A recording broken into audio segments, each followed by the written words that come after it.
Welcome back to Lee's Professional Channel on YouTube. How's everybody doing? So today we are at Three Creeks Metro Park. We got up really early. The sun is just coming up. So we are here because this is supposed to have some really great spring wildflowers and stuff like that.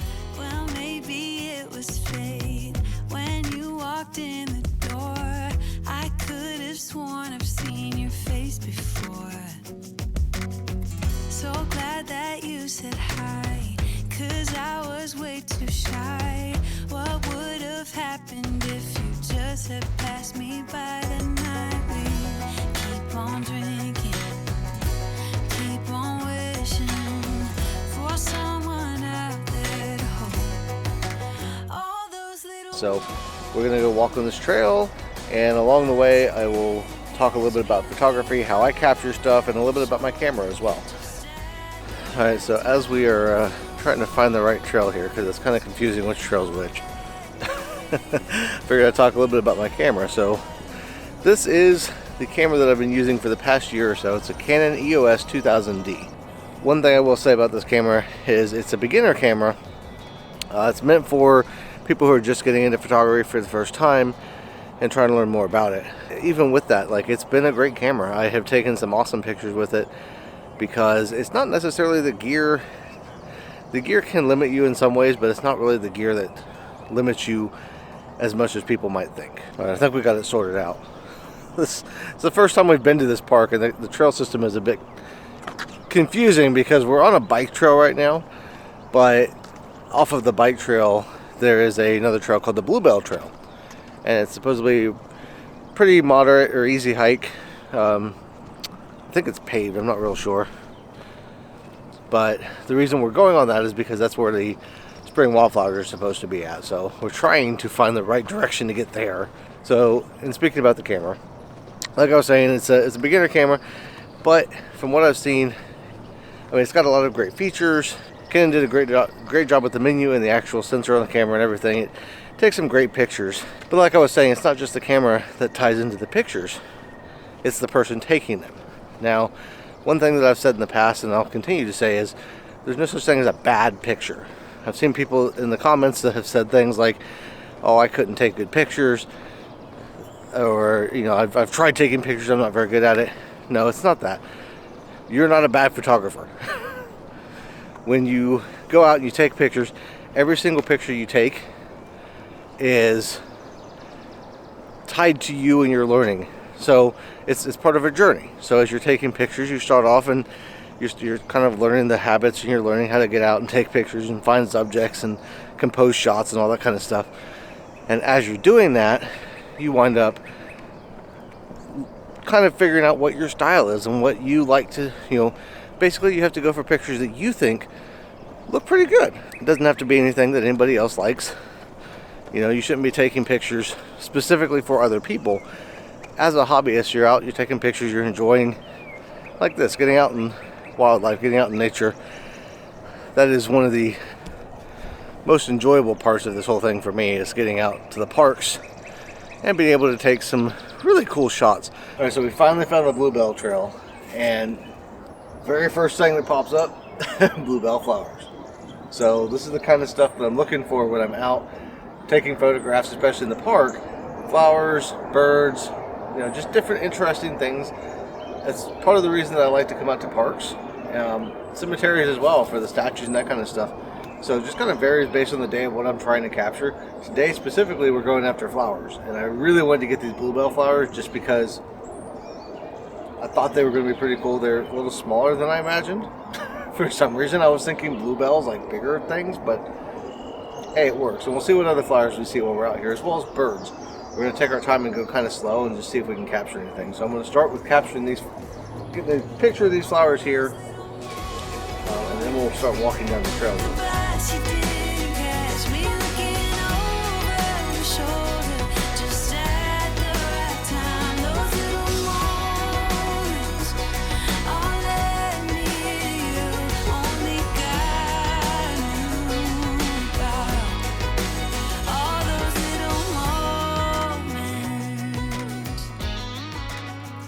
Alright, so in capturing these down here, Basically, what I try to do when I'm looking at the flowers, especially with the flowers, but even the birds, realistically, anything I'm trying to capture a picture of, I'll usually go a little bit darker than the camera suggests.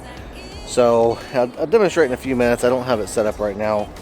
There should be a place down here where I can set up a little bit and show a little bit of how I do this. But basically, there's a sensor in the camera that will show where you're at on the brightness scale. Exposure is what it's called. I don't know why I couldn't think of that. But basically it's showing the exposure, and it'll have a 0 in the middle, it'll have a 1 on one side, a -1, a 2, a -2, and a 3 and a -3. So just kind of showing you where it's at. And you can go brighter, which would be the positive side, +1, +2, +3, or you can go darker, -1, -2, -3. I tend to go more towards the darker side. Usually I'll aim for like a -1 when I'm taking a picture, because what that does is it brings in more detail from the shadows, but it also leaves it to where when I adjust later in Lightroom, I can go in and I can adjust it to a little bit brighter. I have a little bit more stuff to work with. And if I want to go darker with something, a lot of images I take, I'll go with more macabre type of stuff and I like the darker theme, so I'll take those kind of pictures and put those out there. So that's why I kind of tend towards the darker side of things. In photos, and I guess technically in life too sometimes. But these ones in particular, the key is basically just taking your time, looking at the flowers, seeing what they look like, finding different angles, different shadows, lighting. That's why like morning or evening sunlight is typically a little bit nicer to shoot in, because it casts the shadows and shows things a little bit better. But yeah, so it's kind of what I aim with these kind of things. I'm going to see what else we can find down the trail here, and then we'll pick it back up as soon as I find something else. Alright, so I found a nice cool place to set up and show you guys a little bit about the camera and some of the settings that I use. In this particular instance, what I'm looking for here, I found this little field of bluebells right behind me here. And so what I'm trying to do is capture just a few of them, and I'm playing around with the light. I don't know if this is going to be the final thing that I set up here, but I wanted to use this as an example just so you guys could get an idea. Alright, so as you can see right here, I've got the bluebells in the actual image. The square right there is where I'm focused on. I currently have it on manual focus, so what I do is I zoom in, and you can see right now I've got it pretty good in focus. But if I go up here and I can adjust, there's a focus ring on the lens, I can adjust the focus ring to kind of get it where I want it. So right about there, it's pretty focused. I'm not sure it's exactly where I'm going to go with it, but this right up here shows the exposure. So right now it's showing that it's a little on the dark side, which is pretty much where I want it. I've got the shutter button up here, so if I tap on the shutter button, it'll show down there. You can see on the exposure bar that I was talking about, it's close to -1, and I might turn up, if I turn up the shutter speed a little bit, I can get it a little bit darker. So I'll get it pretty much a lot closer to where I want it. The ISO right now I've got set at ISO 400. Now if I go out of live mode here, and I can show, I've got the ISO, the aperture, the shutter speed. I can adjust the ISO just by doing this, and I can adjust it up or down. Typically I try not to go above like 800. I'm at 400 right now. There's instances where I will go to auto, which the only problem I have with auto is that it doesn't quite show. Switch back here because I think it's a little easier. What I was saying was the only problem that I have with auto ISO is that it tends to show a little bit brighter. Basically, the one thing that I found with this Canon camera is that when it says it's perfectly exposed, and this might be a thing with all cameras, basically it's looking at the overall picture, or the overall what you're trying to capture. So the brightest spots is where it's gonna contrast that with the darkest spots in the image and tell you where it's, where the exposure is supposed to be at. So if you're capturing an image where you got a lot of light, say in the sky, and a little bit darker on the ground but not too dark, it's going to brighten it up a little bit or darken it down depending on how much bright to dark there is there. And what I find that does when it puts it in the middle where it says it's perfectly exposed, for me it's a little bit bright. Now that varies person to person, and I've heard a lot of photography channels will focus on getting that perfect exposure, and you don't always have to do that. If you're doing something like exposure stacking, which is a technique where you can take basically 3 or 4 shots at different exposure levels of the exact same scene, and then in post-processing you'll combine them all together, and it will just take the perfect exposure from each of the shots and put them into one image. I've done that once or twice with some sunset type of images, just so I can capture the foreground as well as the background of the sunset and everything. But I typically try not to do that, just because while it can produce some pretty perfect images, I feel like it kind of takes away from it's cheating in a way, but it also kind of takes away from the artistic style and what you actually saw. I don't think every image has to be exactly what you saw on site, but there's also something beautiful in the imperfection where you don't have the perfect exposure across the entire image, you know? I think there's something with that a lot of people miss out on. So that's something with exposure I wanted to talk about a little bit while I'm doing this, just because it's bugged me to see some of that stuff. You don't have to have perfect exposure. And starting out, if you're just starting taking photographs, you're going to find that all of it's in the eye of the photographer. When you're out there, the whole purpose and point is to capture images the way that you see them, or the way that you want them to be shown. And I think the most important thing is, once you've captured those images, whether you do any post-processing or not, which I do post-processing simply because I shoot in RAW, which gives me more detail, so more in the color spectrum, more in the light and that kind of stuff. So they require some post-processing, otherwise they're really dull, there's no color to them. It's just how RAW images work.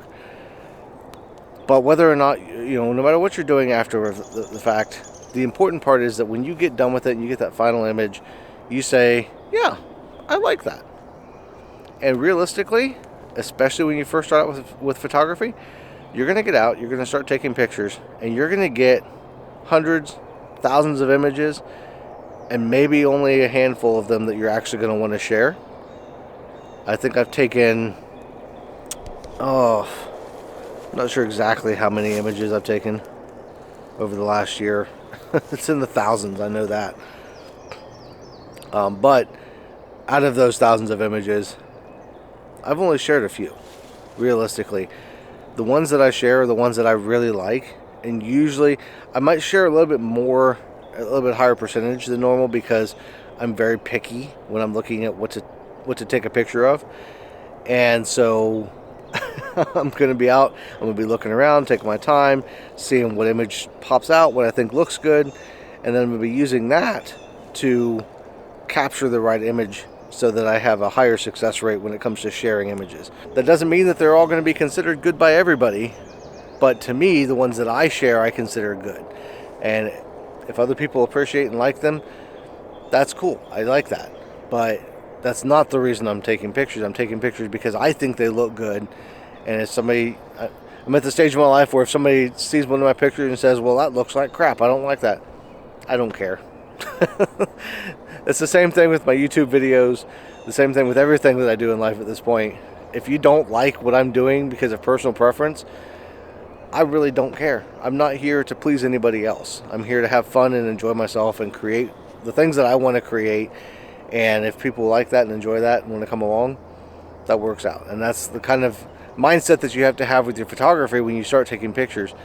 You want to capture images that you want to capture, that you think look good, and don't let other people's opinions hold you back. Because if you do that, if you start thinking about, well, what are people going to think about this, you'll find very quickly that you're not enjoying it, and you'll get burnt out and you'll get tired of taking pictures. So that's that's going a little bit more in depth, I think. But I'm going to mess around here and capture a shot. I'm not sure exactly. I don't know that it's going to be this shot that I have here. I'll probably capture one just to show you what it looks like, and then we'll move along and see what else we can find on the trail here. When we were younger, we used to sit on the grass among the flowers. We just let the days pass by.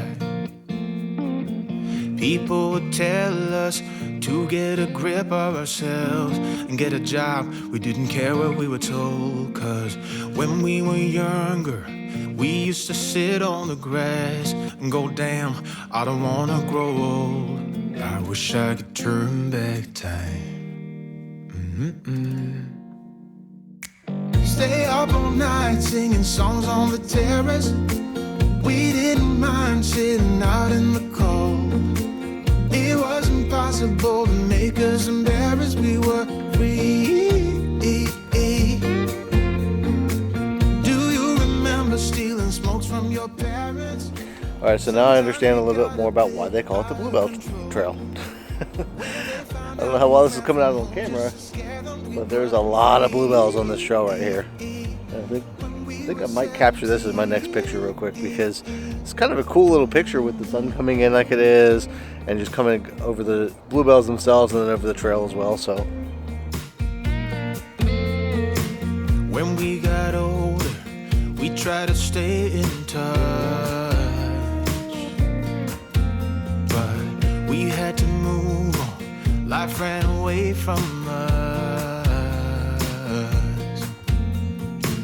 If I could go back, be 17 again, yeah, I would, just to see all my friends running around the city, acting crazy like we used to do. alright, so while we're walking, I've got a few other pictures as we've been going, but I wanted to talk a little bit about the lens that I use. So if you notice, this looks like a rather long lens, and it is. So it's a 55 to 250 millimeter lens. The lens that came with the camera was a 18 to 55 millimeter. So when we're talking about millimeters for lenses, essentially the smaller the number, the wider the shot you can get. So an 18 millimeter lens will capture a much wider angle. They also, they go all the way down 8 millimeter, 5 millimeter. You can get some pretty wide angle lenses. And those will be for more capturing bigger scenes, depending on what you're looking for, what kind of thing you want to capture. The lens that I have on, so this is the lens that I use for just about every shot. The shots that I want to get I want to get more of the stuff in, but I can't get further back. For those, I'll use the 18 to 55 millimeter. And I'll usually bring that down. I've gone as low as 18 millimeters for some. But typically I'll use the 55 to 250 millimeter lens because I can get closer to things. I don't have to, without actually physically getting closer. So I can just zoom in. It's essentially what it winds up being. But it's not just about the zoom though, because say you're using a 250 millimeter lens. I've got this on here, and say I zoom it all the way out to 250 millimeters to capture a subject, right?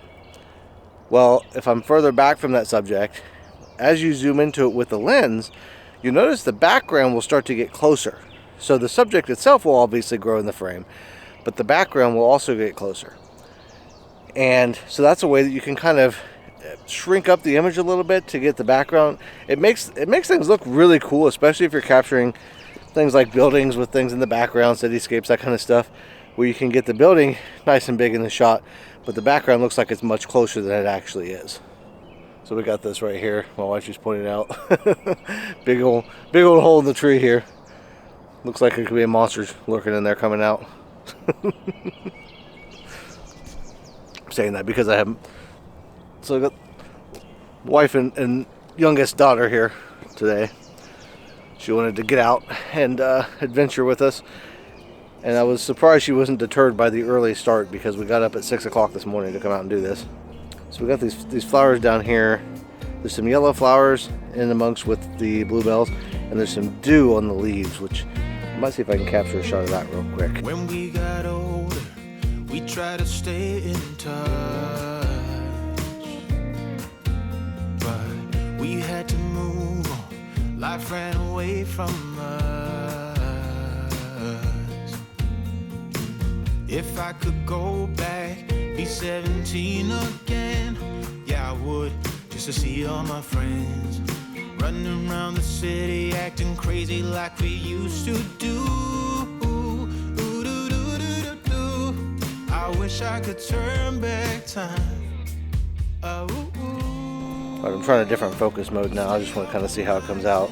But I just got picture back there. And one thing I was thinking of, my wife brought this up because I've talked about it multiple times, and it's something that I would like to eventually get. So there's different kinds of lenses with photography. You obviously have your standard lenses, like the kit lens that came with this, the 18 and 55 millimeter. You got zoom lenses, telephoto lenses. This is a telephoto lens, 55 to 250. They also make them. There's 70 to 200. There's, I think you can go quite a ways. I would like to eventually to have a telephoto lens. I think up to 700, 800 millimeters would be really cool. There's prime lenses, which a prime lens doesn't allow you to zoom at all. It's just set at a specific millimeter. But then there's something called a macro lens, and a macro lens is something that I've really wanted to get for a while, since I started doing some of this close-up photography for flowers and that kind of thing. Because the macro lens, essentially, when you zoom in with, for instance, this lens, you can only get so close because it can only focus within a certain range. So you have to be a little ways back. Now zooming in, and that's why I like this lens, because even though I can only get so close, I can zoom in and make it look a lot bigger and like it's a lot closer. A macro lens, I could get right up next to it really close and focus, and you can capture an entirely different world. That is like my dream lens that I would like to get at some point, but they're super expensive. The ones that I've been looking at are upwards of like $1,500 just for the lens. So that's going to be a while before I can get that. But that's something that I think, if you like taking pictures of, flowers, birds, not necessarily birds, but bugs and that kind of stuff, like really small scale stuff, a macro lens is like the perfect way to get photos like that and be able to capture some really cool stuff. So that's one of my goals eventually down the road, to get one of those. There's another a really good tip, I think, for if you're out, especially doing nature photography and going for things like flowers, for instance. Always try and see what kind of composure you can get. So the composition is basically how the image is arranged. What's in the foreground, what's in the background, what's in focus. And so, for instance, I kind of played around with a few different compositions here with this tree, with these bluebells that are sitting right here, right in front of it, as well as on top of the tree, looking down that way. Can't really get the image I was going for, but I'll put those images in here. It's just you got to play around with it a little bit, because you never know what's going to come out as a great image. And there's been times that I've taken a picture when I'm out and about, and I get home. When I take it, I'm like, this isn't that great of an image. I get home, I start editing, and it turns out that that's one of my favorite images of the day. So constantly be taking pictures, constantly be trying to find. Sorry, I got distracted.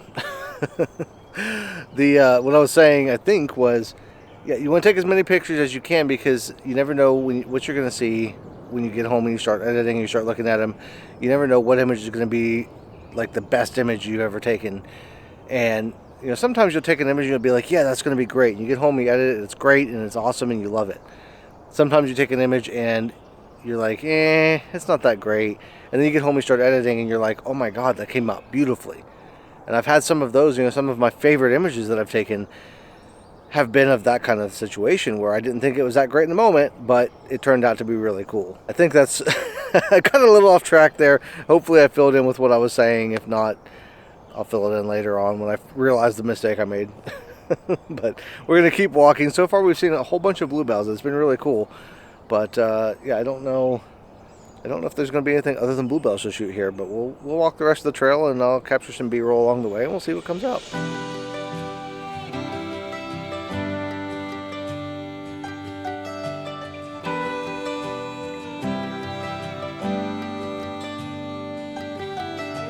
Take you out, show you the time of your life.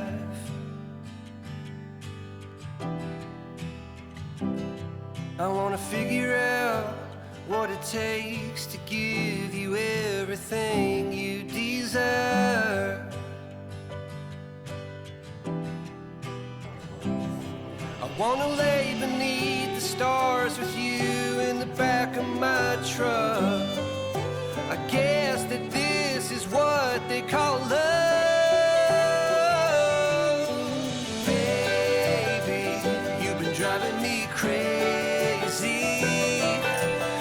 long now. I've been waiting on the sidelines, praying for the right time to let you know you're all I ever wanted and more.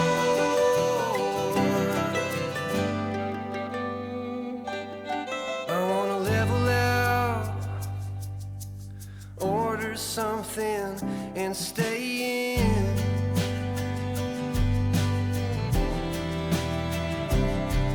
Put a record on, let's hide the phones and make believe the world don't exist.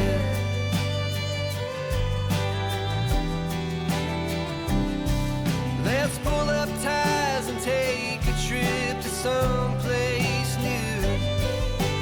Don't care where, as long as I have you. Baby, you've been driving me crazy for so long now. My love for you's insane, but I wouldn't change a thing unless you wanted me to. I'd do anything for you. Alright, so we just got done hiking the trail and checking out the area down there, taking lots of cool pictures. I'll share them throughout the video. Obviously, if I didn't share any throughout the video, I'll share them now at the end of the video here. But yeah, if you have any specific questions, I want to make some more, like I said, I want to get more into photography videos throughout the summer. I think it kind of balances the channel out. In case you are new to the channel, first of all, if you made it all the way through this video, thank you very much. Hit the like button if you enjoyed it. Basically, I do a lot of different things on my channel, and I think throughout the summertime, when we get into the spring and the summer and a little bit into the fall, I want to do photography stuff interspersed with everything else. I'll still do the cemetery chats.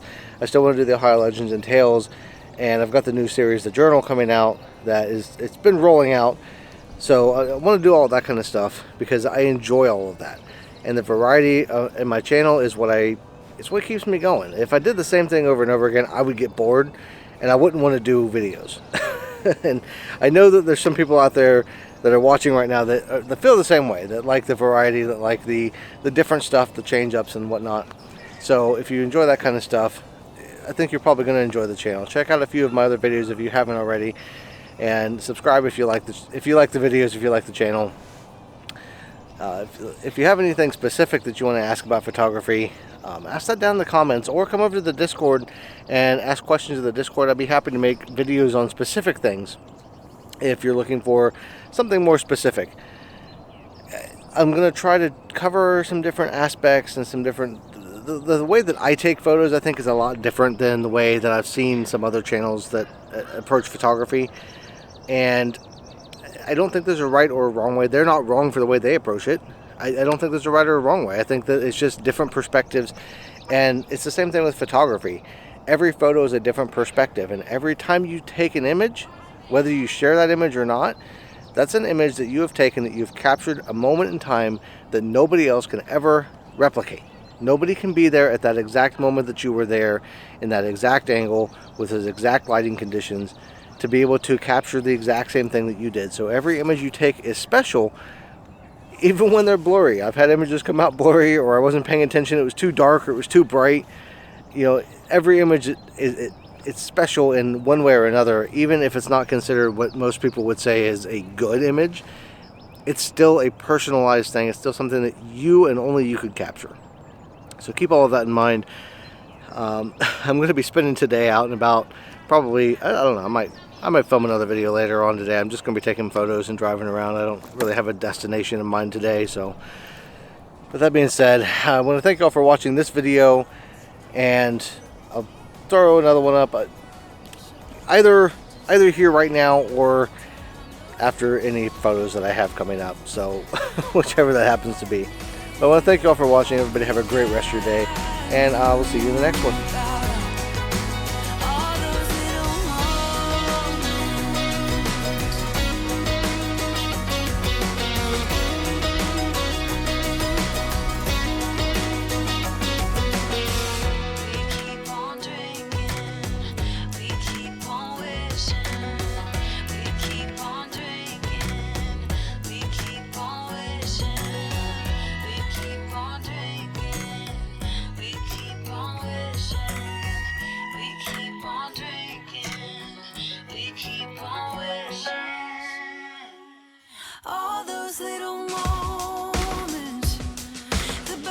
you did.